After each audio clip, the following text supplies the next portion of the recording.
Welcome to the Small Business Show. My name is Swire from Garuda Promo. Today we have Marion Simms, a skincare expert from SkinSense Wellness Spa. How are you doing, Marion? I'm doing great, thanks, Swire. Thanks for this opportunity. Well, Marion is one of the most elegant real-life person that I know, and then a real skincare expert. Would you mind to tell the viewer a little bit about what you do and what SkinSense able to help the clients? Sure.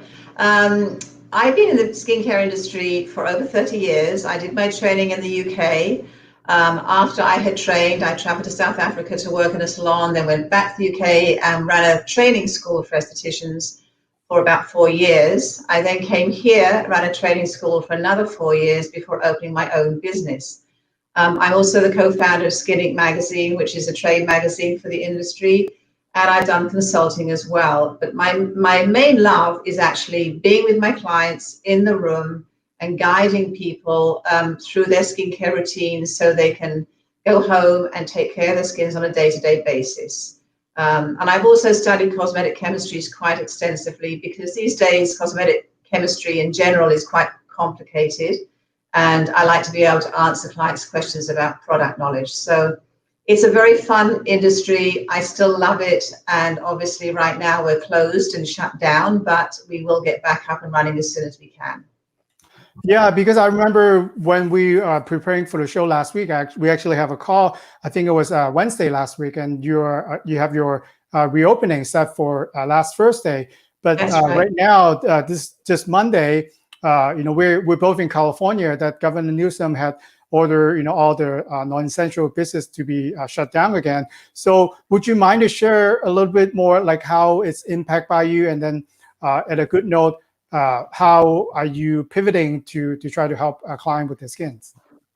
Well, yeah, you're absolutely right. We opened on Thursday. I worked Thursday, Friday, Saturday, and then I closed on Monday. I guess at least we had a chance to test all of our safe practices, which worked very, very well. And the clients were very happy with the results. But obviously, to begin with, I was a little mad and shocked and disappointed. But, you can't be on your pity pot for too long. And you have to think to yourself, well, how can I get around this? And so I'm going to start a seminar tonight. I'm not taking it. I am taking it. I'm not giving it. On other ideas in terms of reaching clients when they're at home and they can't come in for their treatments. So one thing would be online consultations, making sure they're using their products correctly, going over their lifestyle, and also curbside pickup of products, shipping products, that kind of thing. Unfortunately, you can't replace the human hand, and that's what we do with a facial, is use the human hand. But we can teach our clients at home to take better care of their skin, particularly now we're in the summer, it's hotter. We need to be careful of the sun. And we need constant reminders about that too. So, and of course, wearing masks, that has created something called maskne, which is an acne that's created. Really? Yeah, maskne. Yeah. I'm developing a maskne facial. So, it can create acne, eczema, rosacea, all kinds of different conditions. So that's what I'm working on. Yeah, I would imagine that, if, for example, you're using a reusable cotton mask, and obviously everyone's different, are you washing it? How are you washing it? And then you keep putting it on your face, and depending on the mask that you use, sometimes you put the outside into the inside. Yeah. And that's not good. I'm sure a lot of things will build up there. That's actually a very, very good program, right now. Yeah. So if you have a cotton mask, then you clean one all the time. You wash them every day. If you're using any kind of other mask that's disposable, just throw it away after a day. And also, it's really important you put it on correctly. A lot of people tend to push them in and only use the wires around your ears, and don't touch the front part, because that's what's capturing all the impurities. And of course, the important thing is, because we're still at a point where the most effective mechanism for staying safe is masking and washing hands, wash your hands before you remove the mask. And that brings up another area too that we need to take better care of at the moment. I know I'm certainly doing it, is keeping your hands hydrated, keeping moisturizer on it. I spoke to my dermatologist last week, and he's seeing a lot of irritation on the hands because of constant hand washing, which you must do, obviously, but make sure you have a really good hand cream. And at nighttime, maybe put the hand cream on and wear gloves, cotton gloves, so it has a chance to really absorb, and it'll stop your hands from getting so sore. Yeah. Since you mentioned how to wear a mask, and it's not a medical advice, but I would want to say, when you take off a mask, I see people driving, like in your car, you don't have to wear the mask, but then they're putting it where the rear mirror is. So, and then they're blasting the AC. So think about, you might be exposed to some kind of virus disease, and then you hang it on there, and then it's blowing it. So, there are other ways, and there are a lot of YouTube videos to show you the proper way to put in the mask. So please don't do that. Please don't put it on the rear mirror. Exactly. That's not a good plan. No. Yeah. When you talk to a client, or when you do your FaceTime with consultation, do you notice that people are obviously they can go to your studio for their skin? Like, are there advice that you can give them that they could do while they're not able to go to your spa physically right now? Absolutely. So if somebody's signed up for a consultation, obviously we set a time. We allow about 45 minutes actually. And what I ask them to do is bring all their products and line them up. I want to know exactly what they're using on a daily basis, good and bad. And then we go through the routine. So for example, morning and night, you obviously cleanse your skin, then you tone, and during the day you're protecting from the environment and keeping your skin hydrated. At night you're treating.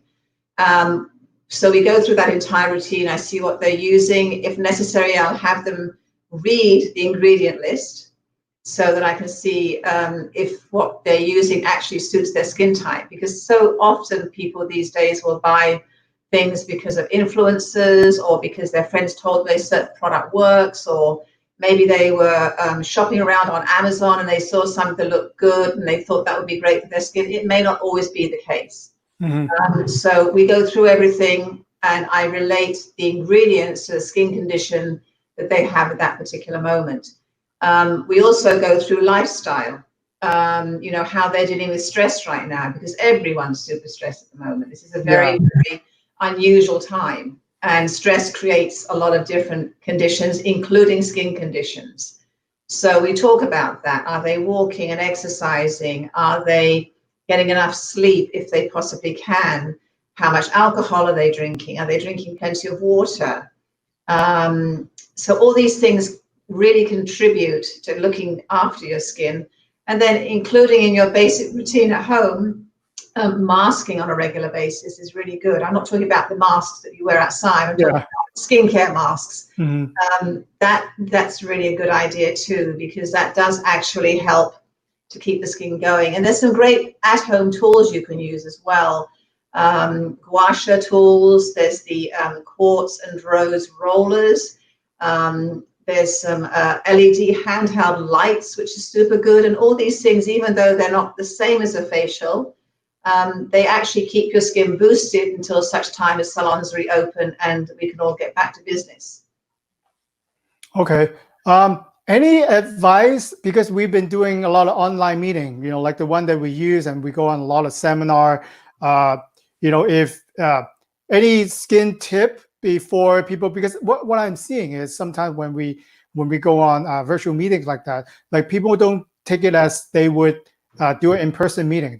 Sometimes they don't put makeups on.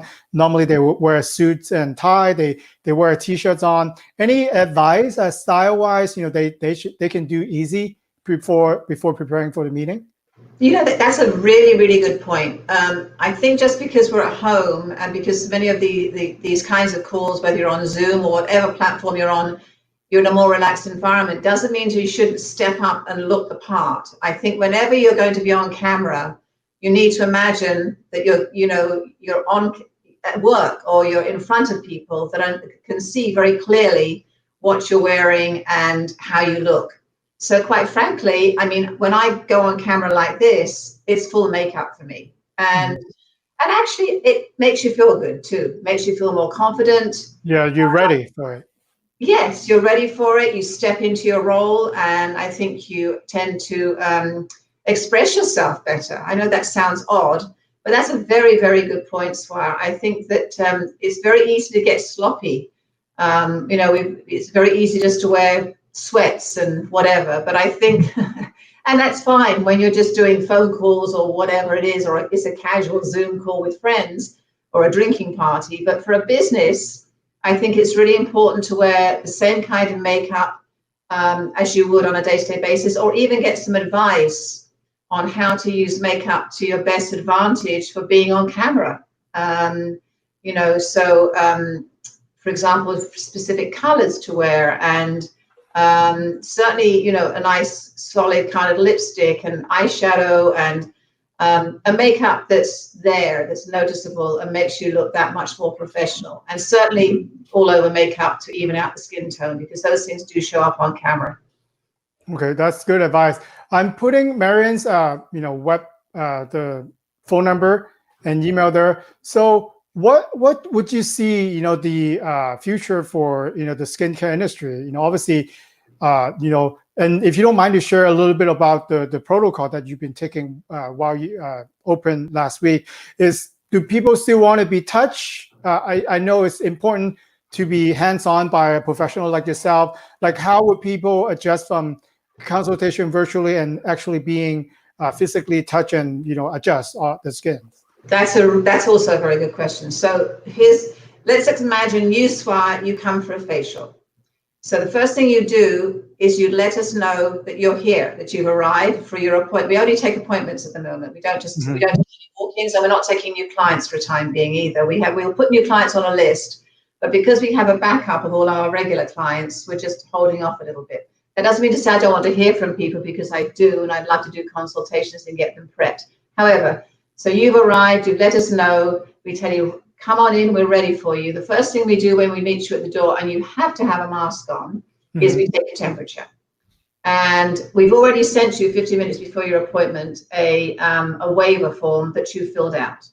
And we'll know you filled it out because it'll appear with a little heart on our screen. So you come in, we have your temperature taken, you wash your hands, you take you into the room, and you'll get changed and get on the treatment bed. And I have a mask on, I have a shield on, I have an apron, and I'm wearing gloves. So you don't really see me, all you can see are my eyes. And that's it.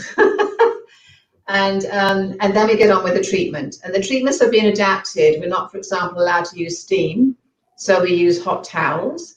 But the treatments are still very effective, and they're very relaxing. And the people that have come in so far are definitely happy to have the massage and to have the full treatment. I always ask the client if they want a massage before assuming they do. Most of the time they do. I think everyone's so stressed that having hands-on treatment, having a massage is wonderful. All the products are selected individually. Everything is customized. And then at the end of the treatment, I leave the room, the client gets dressed, puts the mask back on, and then exits and deals with a no-touch transactional situation at the front and leaves. Then it's up to me to clean all the products off, sink, wipe them with disinfectant, put them back in the cupboard to the next client. Everything gets wiped down in the room, linens gets changed. I do have an HVAC air purifier in there. I have it on all the time on a low setting, but in between each client, I boost it for 10 minutes to clean the air. And then we get on with the next person. We've staggered all the appointments. I used to do somewhere between 6 to 8 clients a day. I'm doing 4 a day right now, or I will do when we reopen, just to make sure that everything is properly cleaned and everything's as hygienic as possible. Wow, there's a lot of procedures. Yes. Thank you so much for coming on to the show, Marion, today.